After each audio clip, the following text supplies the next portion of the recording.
에베소서 3장 9절에서 11절까지의 말씀을 제가 읽겠습니다. 이제 다 같이 자리에서 일어나 하나님의 말씀을 경청하십시오.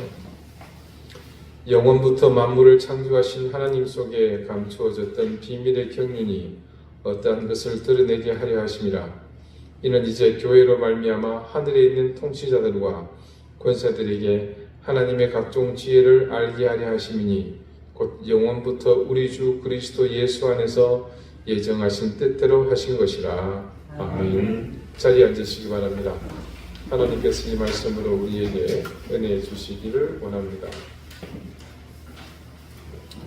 아담과 하와가 하나님의 금령, 동산 중앙에 있는 선악을 알게 하는 나무의 실과를 먹지 말라는 그 명령을 어기고 그것을 둘 다 먹고 말았습니다.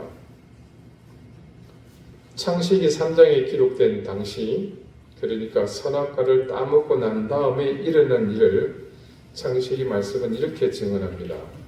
3장 16절에서 19절까지의 말씀입니다.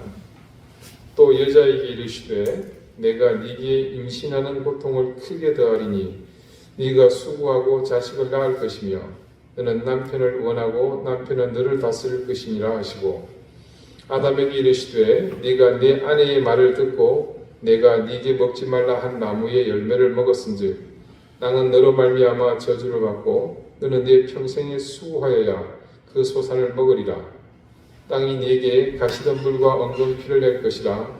네가 먹을 것은 밭의 채소인즉 네가 흙으로 돌아갈 때까지 얼굴에 땀을 흘려야 먹을 것을 먹으리니 네가 그것에서 취함을 입었음이라. 너는 흙이니 흙으로 돌아갈 것이니라 하시니라. 소위 선악과를 따먹게 된 아담과 하와는 그 즉시 자신들에게 주어졌던 모든 자격이 박탈되었습니다. 사실 이 사건이 발생하기 전까지 두 사람에게 이렇게 많은 혜택이 있었는지조차 알지 못했습니다. 먼저는 하와에게 아이를 잉태하고 낳아야 하는 출산의 고통이 주어집니다.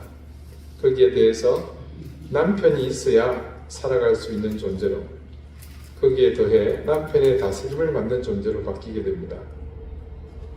그 다음 아담에게는 너는 네 평생에 수고하여야 그 소산을 먹으리라 라고 하시면서 이제부터는 평생에 수고하여야 먹을 수 있다고 합니다. 지금은 여성들도 다 일을 하고 있습니다만 하나님의 본래의 이 창조하신 그리고 그분이 만드신 제도는 그렇습니다. 남자는 죽도록 일을 해야 됩니다. 이제껏 에덴 동산은 모든 것이 지천으로 널려있던 곳이었습니다. 아무런 수고를 하지 않아도 언제든 원하는 때에 먹고 마실 수 있었습니다.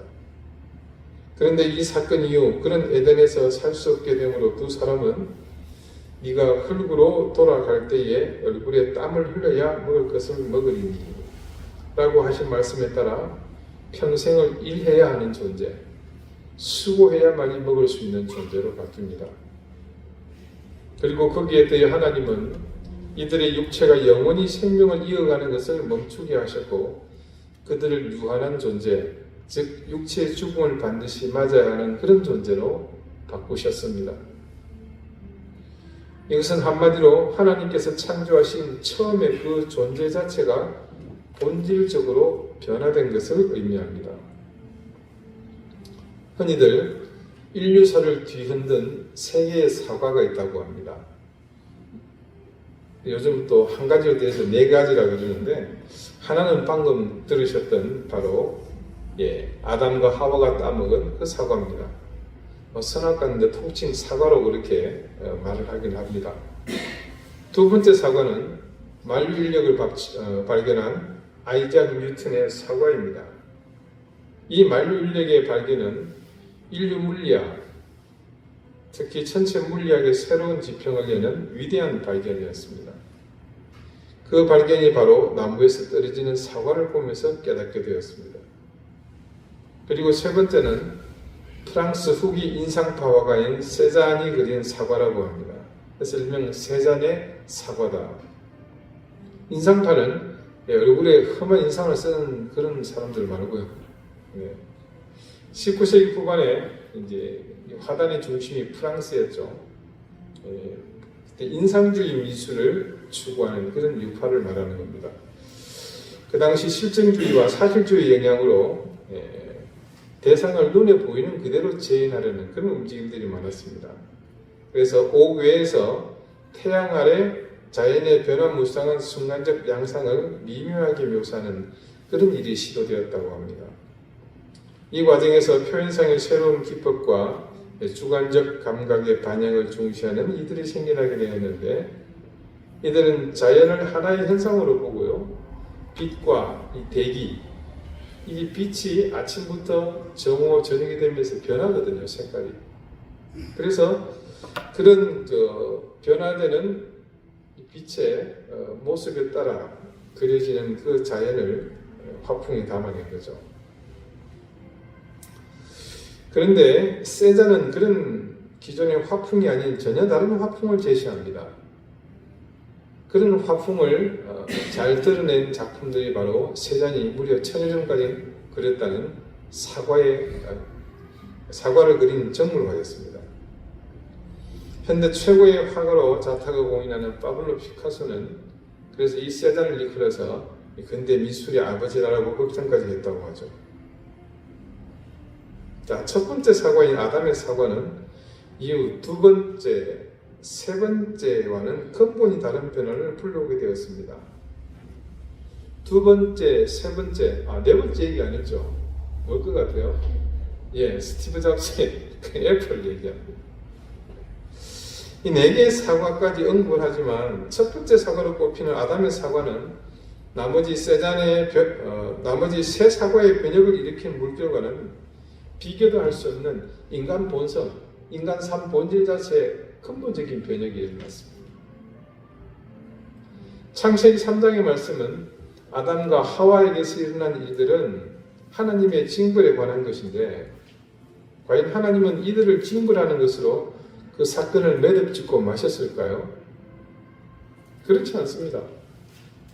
우선 조금 전 읽어드린 창세기 3장 그 말씀의 바로 앞부분을 보겠습니다. 16절 앞부분 15절 14절입니다. 여호와 하나님이 뱀에게 이르시되 네가 이렇게 하였으니 네가 모든 가축과 들의 모든 짐승보다 더욱 저주를 받아 배로 다니고 살아있는 동안 흙을 먹을지니라. 내가 너로 여자와 원수가 되게 하고 네 후손도 여자의 후손과 원수가 되게 하리니 여자의 후손은 네 머리를 상하게 할 것이요 너는 그의 발 뒤꿈치를 상하게 할 것이니라 하시고, 하나님께서는 사건 당사자인 아담과 하와를 벌하기 이전에 먼저 사건의 원흉인 뱀, 곧 사탄에 대한 처결을 먼저 하셨습니다. 첫 번째 처결은 본문이 전하는 문자의 내용 그대로입니다. 모든 가축과 들의 짐승보다 더욱 저주를 받았습니다. 그 결과로 뱀은 이 배로 다니고 흙을 먹게 됩니다.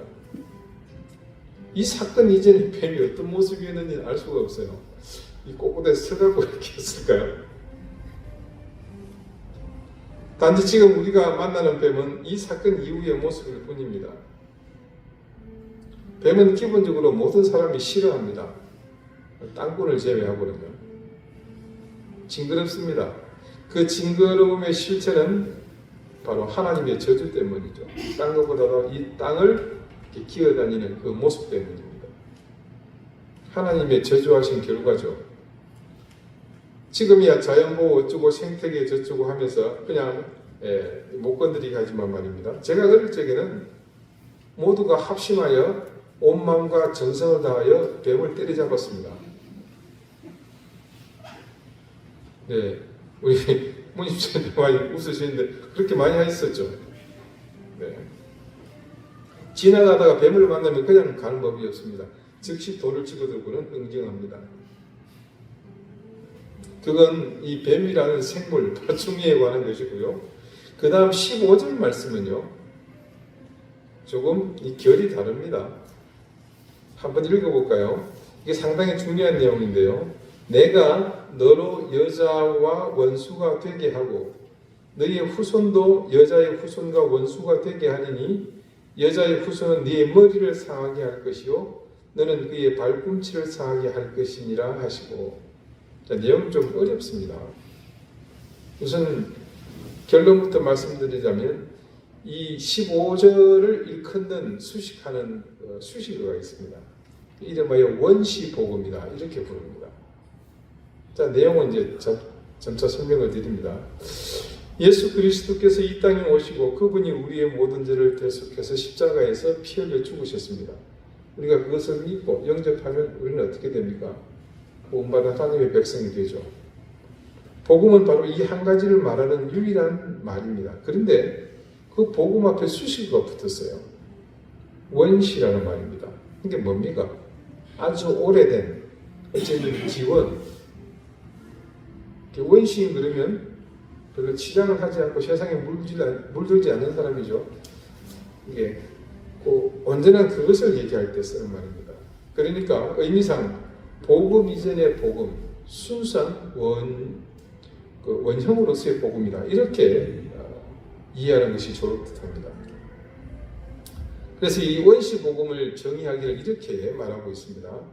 창세기 3장 15절은 최초로 복음의 약속을 우리에게 보여주기 위하여 타락한 이후 즉시 하나님은 아담과 하와와 뱀에게 벌 주시는 종말론적 심판의 광경을 보이셨기 때문이다. 그러나 이 심판의 선언 속에 하나님은 긍휼을 잊지 않으셨다. 여인의 후손을 통한 구원 약속을 주셨기 때문이다. 여기서 구원에 관한 중요한 진리를 발견한다. 여기서 중요한 진리라는 게 뭘 것 같습니까? 첫 번째는요, 우리 구원을 인간 노력이 아닌 하나님의 전적 능력으로 이루신다는 선언이 여기에 담겨져 있습니다. 사람의 노력이 더해짐으로 이루어지지 않고 하나님의 일방적인 구원의 역사를 여기서 볼 수 있죠. 진정한 구원은요, 오직 하나님의 단독 역사로만 가능합니다. 우리의 구원도 전적인 은혜로 되는 것이지 나의 어떤 장점으로 이루어지는 것이 결국 아닙니다. 이 하나님의 주권적 구원 원리는요, 역사 속에서 일관되게 나타납니다. 신약의 구원 역시 주님께서 구원하시고자 하셨던 대상들의 마음을 여신 것처럼 우리의 마음을 열어주실 때 비로소 믿게 되고 회개하고 구원받게 되지 않습니까? 자, 두 번째는요, 이 하나님이 선포하신 이 구원은 마귀와의 단절로 이루어집니다. 마귀의 말에 귀가 솔깃해서 독을 마시듯이 자기 것이 되어버린 인생은 하나님이 마귀와 원수가 되게 하심으로써 구원이 성립하게 하십니다. 그래서 구원받은 그리스도인은 언제나 마귀와의 대적하는 처지에서는 그런 전쟁터에 서는 겁니다. 기회를 엿보고 있는 일곱 마귀의 역사를 우리가 대적해야 하는 거죠.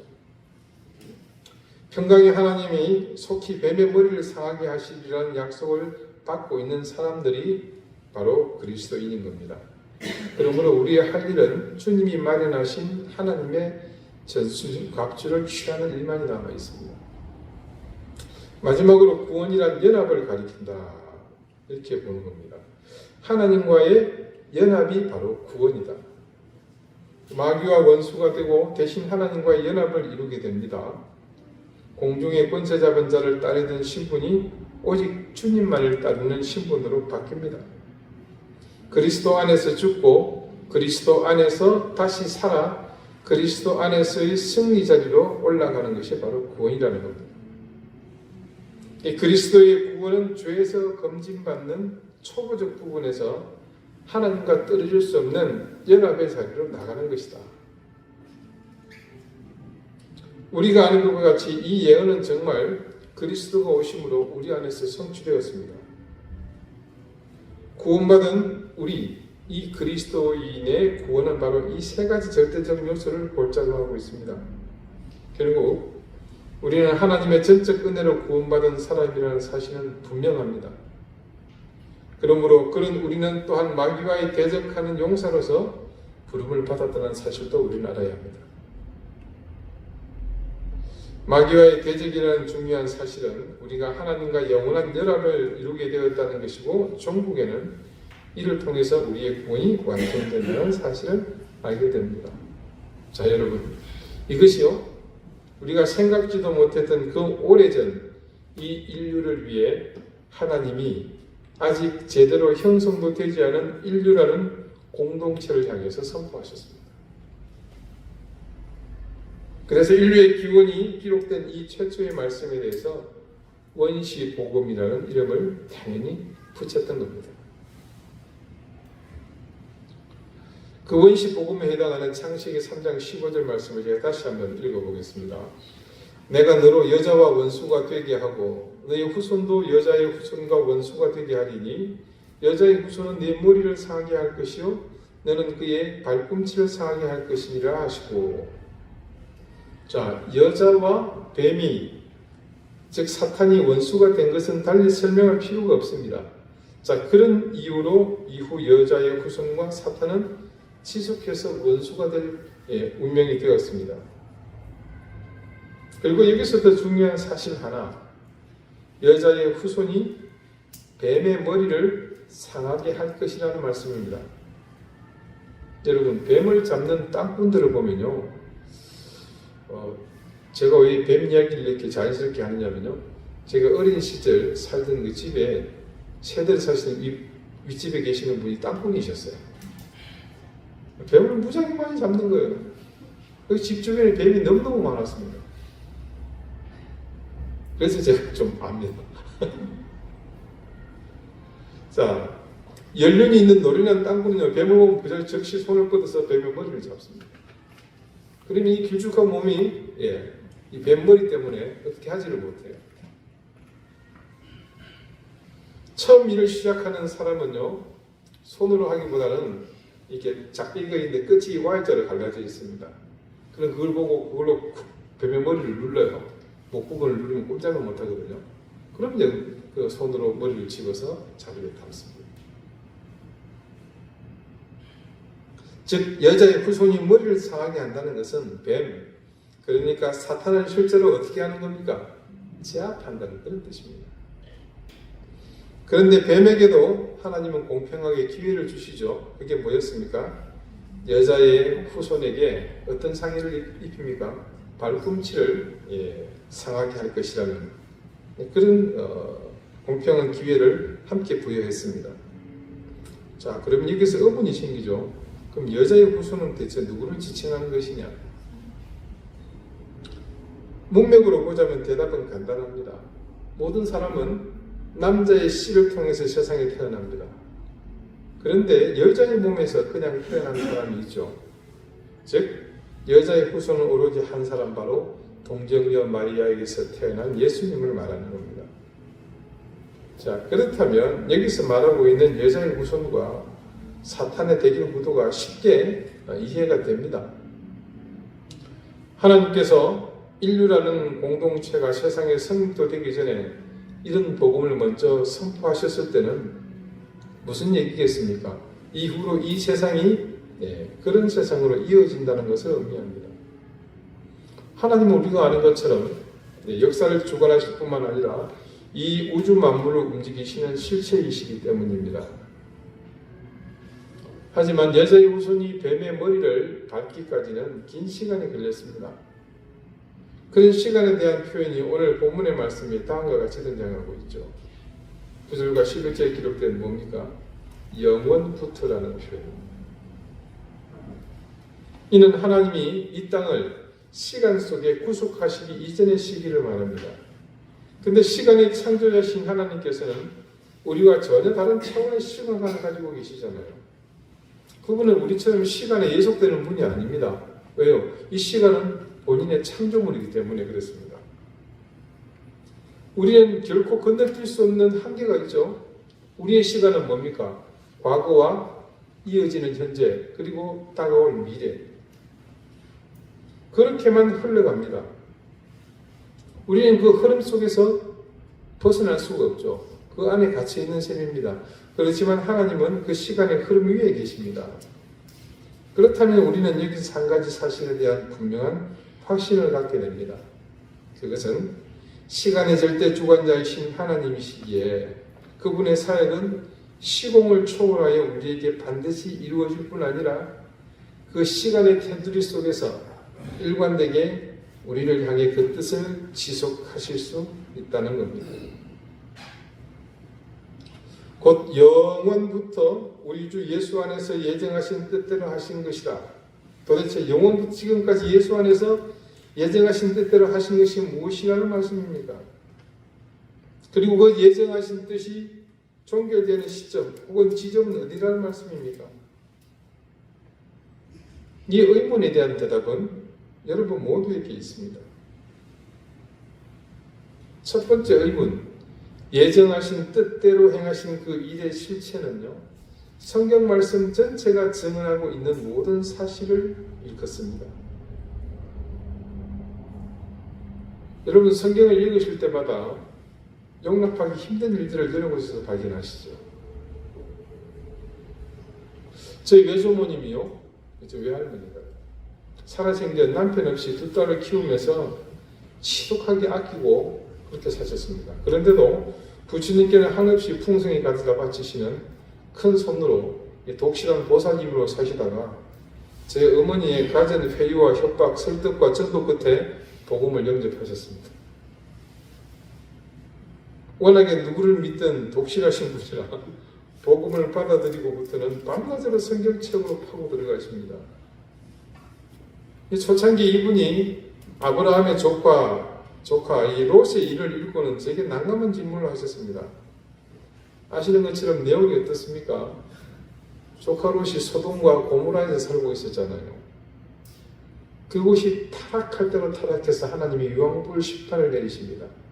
그때 아브라함의 간절한 부탁에 힘입어서 천사가 이 롯의 집을 찾아가잖아요. 그리고 그들을 피신시킵니다.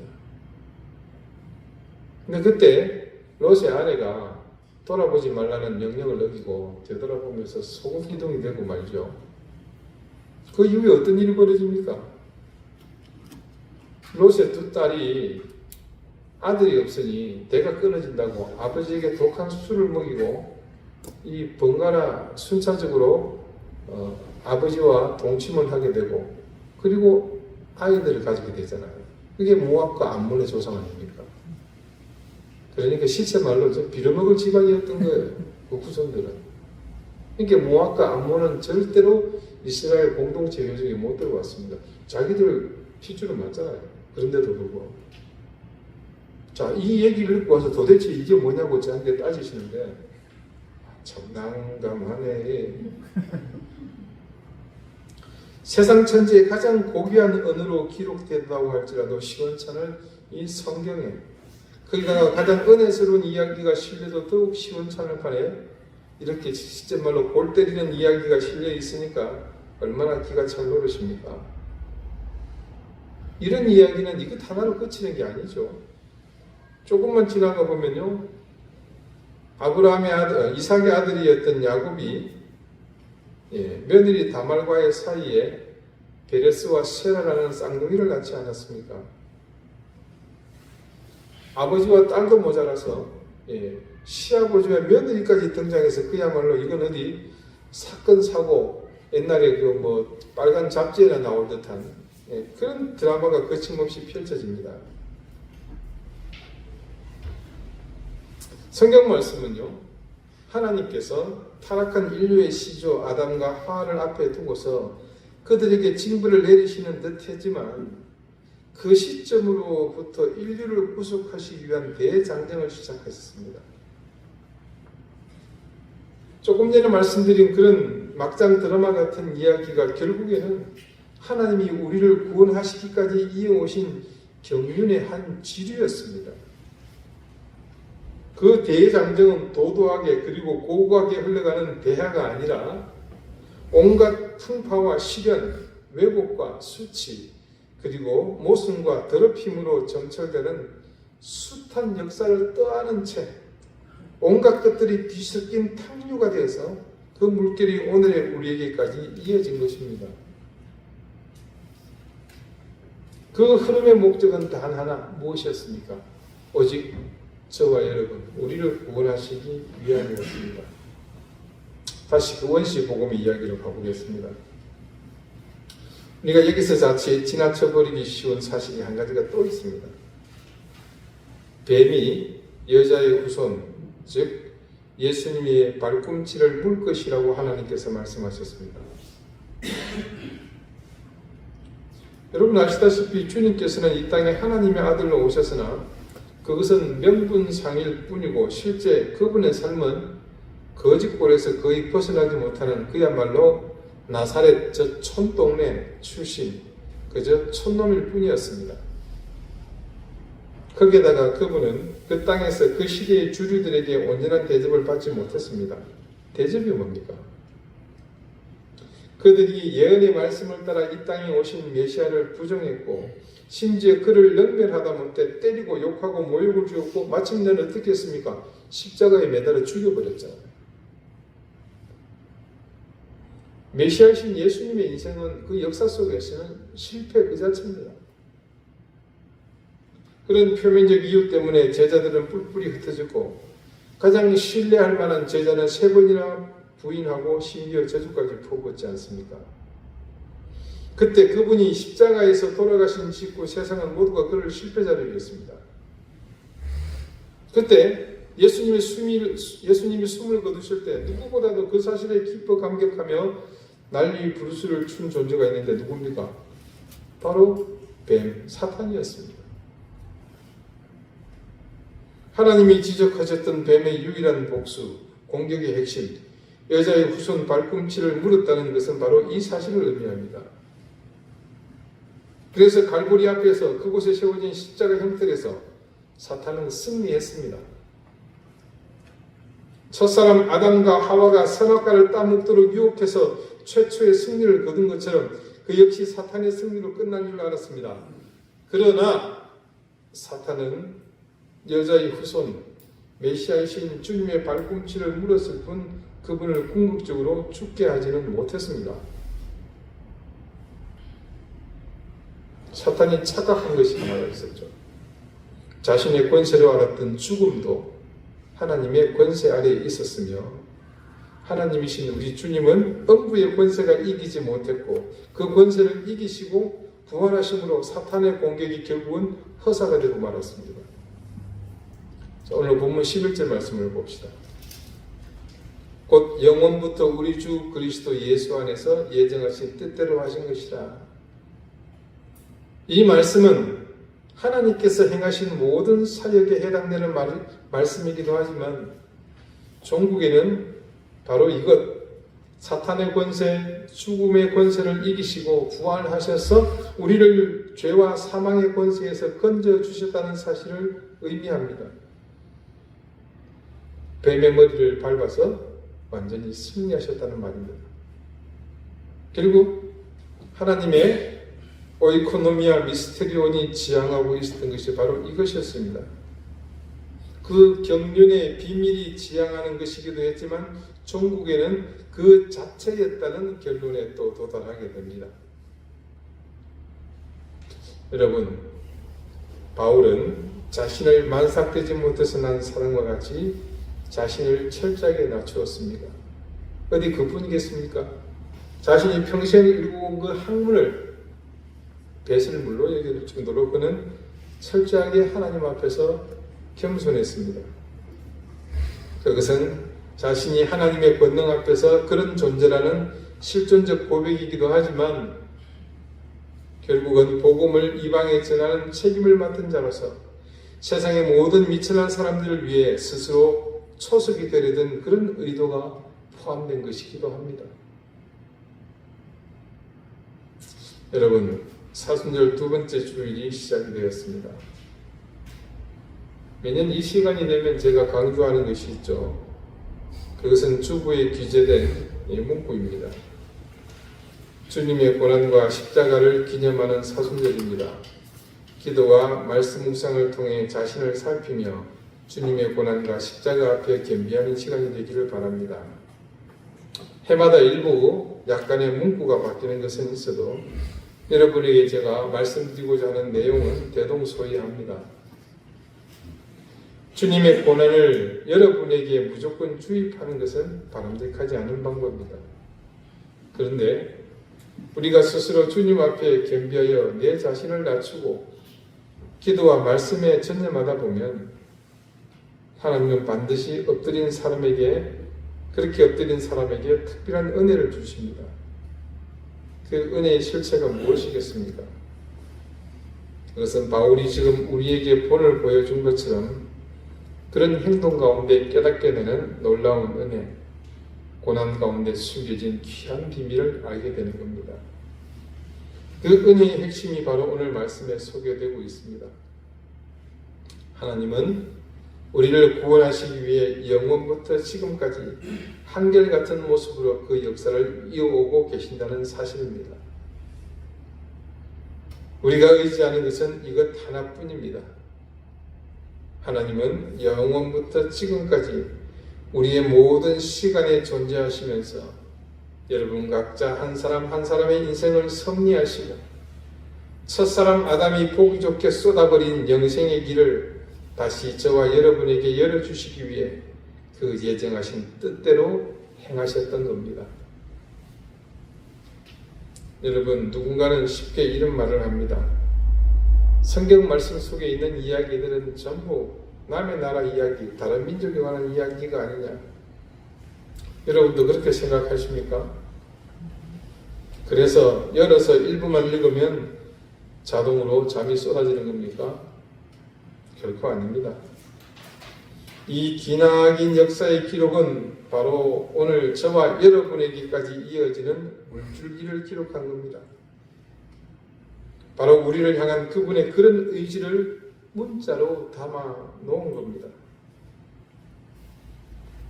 그럼에도 불구하고 열면 졸리고 지루하고 다시 보고 싶지 않은 이유는 단 하나, 그 사실을 바르게 인지하지 못하도록 저와 여러분을 방해하는 사탄의 회방 때문입니다.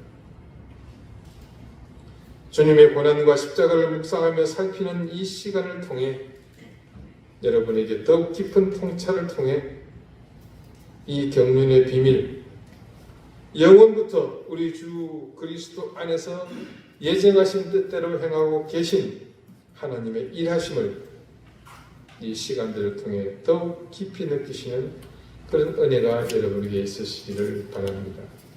기도드리시겠습니다. 첫사람 아담의 범죄는 우리 인류의 운명을 바꾸어 놓았습니다. 하지만 하나님은 인간의 한계를 아셨기에 그 시점으로부터 우리가 아닌 하나님의 방법으로 우리에게 구원의 길을 열어주셨습니다. 인류를 향한 하나님의 행위가 바로 복음의 선포에서 시작하였으며 그리고 모든 인류의 역사는 하나님이 우리를 구원하시기까지 멈추지 않으시는 사랑의 의지였음을 믿습니다. 주님의 고난이 그리고 십자가가 바로 그 정점이 있다는 사실을 묵상하며 이 은혜로운 시간에 우리가 더 깊이 하나님이 영원부터 예정하신 이 일이 우리에게 성취되어 가는 것을 깨닫고 바라보게 해 주십시오. 그리고 그 깨달음과 동시에 하나님의 깊은 사랑을 더욱 느끼게 해 주십시오. 예수 그리스도 이름으로 기도드립니다. 아멘.